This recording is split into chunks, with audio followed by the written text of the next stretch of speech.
Bloomberg Audio Studios. Podcasts, radio, news. Let's get more on President Trump's push for Greenland. Joining us now is Nicholas Burns, a former U.S. ambassador to NATO. He's also a former U.S. ambassador to China and a professor at the Harvard Kennedy School. And Nicholas, there is no one else we'd want to talk with you about this subject because of your vast amount of experience. With NATO specifically, after this happened, after the latest pronouncements from the president, the Danish prime minister said that an attack on Greenland would spell the end of the NATO alliance. Just how under tension and how at risk is this alliance at the moment? Well, certainly an attack by the United States against Denmark over Greenland would end NATO as we know it. It's been unthinkable since NATO was created in 1949 that the United States or any other NATO country would attack a fellow member. We've been busy trying to, of course, contain Soviet power and now President Putin's power in Europe. That's the focal point of NATO. And to get back to what was said, Secretary Rubio said when he was asked yesterday in the context of Greenland, is force on the table? And he said, well, he didn't point to force, but he said the president reserves the right to use force if necessary. Caroline Leavitt, the president's spokesperson, said the evening before, force was on the table on Greenland. Now, I actually agree with your correspondent. I think the probability of an American attack on Greenland is not high. But the fact that the president and the Secretary of State and the spokesperson have all said it is on the table, you can imagine how that's gone down in Denmark and in Europe. And so I think the critical point is this. The United States does not need to invade Greenland or to even seek to purchase Greenland from Denmark to get what President Trump has said he wants to have. The Danish prime minister has said throughout this year that she welcomes a further, bigger American military presence on Greenland. They welcome, the Danes, American private investment or government investment in rare earth mining and mining for other critical materials. So we can get what we want without these really colossal threats, colossally ignorant threats against a NATO ally. We just have to treat that ally respectfully. And I think in that respect, it is positive that Secretary Rubio is going to meet the Danish foreign minister next week in Washington. Much better for them to discuss this privately than this continued war of words started by the administration in Washington. Professor, we are also hearing, and we reported yesterday, that Danish and Greenlandic officials will be meeting with Secretary Rubio next week as well.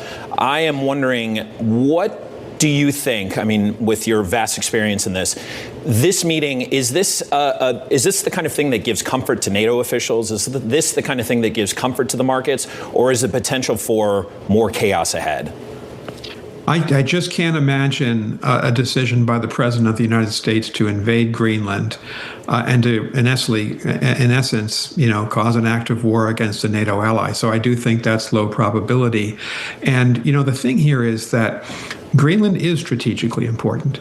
If you think about Greenland's geographic position vis-a-vis the Russian Federation and where much of the Russian military assets are, which is in the western part, in Murmansk and other places of the Russian Federation. Think about China's ambitions, as they call themselves a near Arctic power.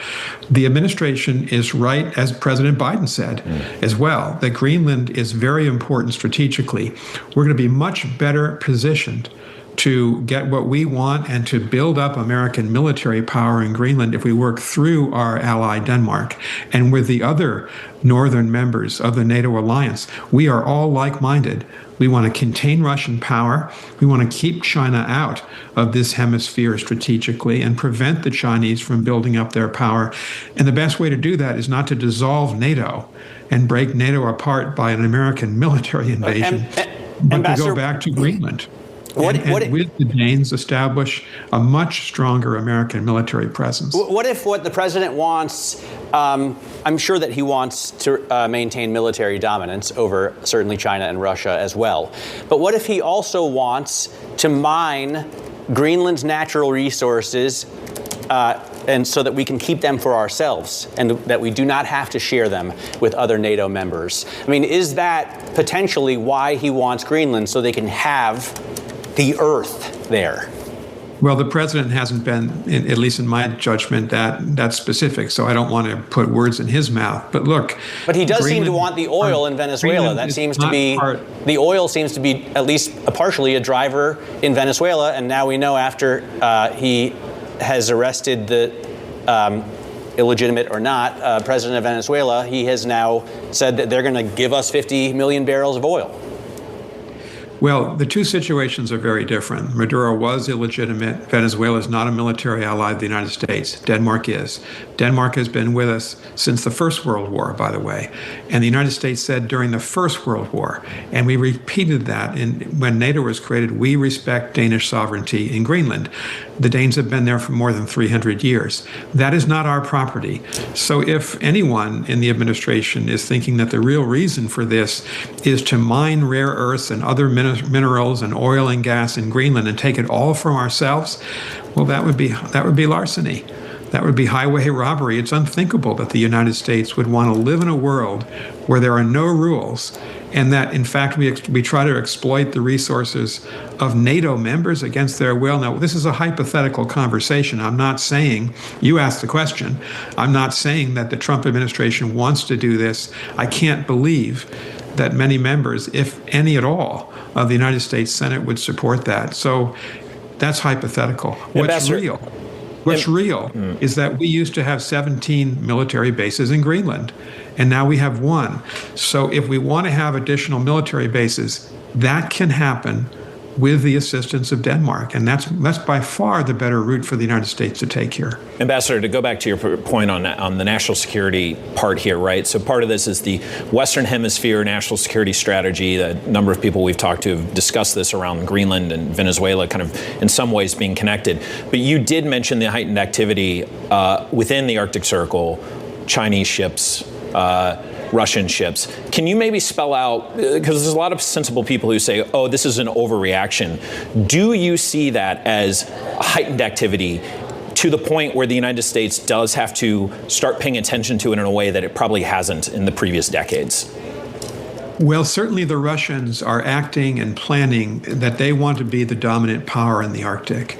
And obviously we need to counter that. And President Obama, President George W. Bush, President Obama, and President Biden, as well as President Trump in his first term, all acted on that.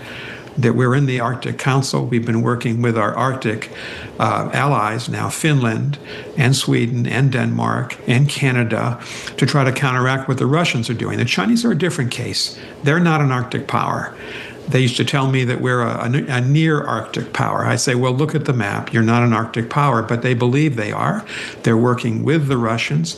And if you think about the fact that there's going to be this northern passage through the Arctic, at least in the summer months, that is consequential commercially, both for business, but also for energy flows. And so we do face a challenge in the Arctic. Greenland is strategically important. President Trump is not wrong about that, but there's a way to go about this, and that's to work through allies. And frankly, I should tell you, both as ambassador to NATO and also as ambassador to China, we are always stronger working with our treaty allies to contain Russian and Chinese power than trying to do it on our own, or in this case, threatening the use of military force. It just doesn't make sense for us to do that. Hey, Ambassador, just quickly here, what happens with China next? They certainly, as you point out, have lost face in this whole thing, given their close partnership to Venezuela. We've had Peter Scheer from Academy saying that they have an army of lawyers that they might deploy. They also have the cudgel of rare earth materials.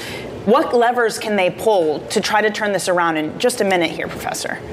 I think the Chinese have lost face, certainly, because Venezuela was, in effect, a client state in many ways of China, and China could do nothing to prevent what the U.S. military did last weekend. Second, the Chinese want to continue to be the major trade partner of South America, and that's a really unfortunate reality for the United States. 20 years ago, America was a leading trade partner with nearly everybody. Now China is. So I think strategically, our aim should be much much stronger American investment, private investment, and government activity in South America, in Central America, to counteract what I think is a very negative dynamic, and that is China's more influential than we are, unfortunately, economically. So that's the route that President Biden was trying to take, and I hope it's the route that President Trump will take.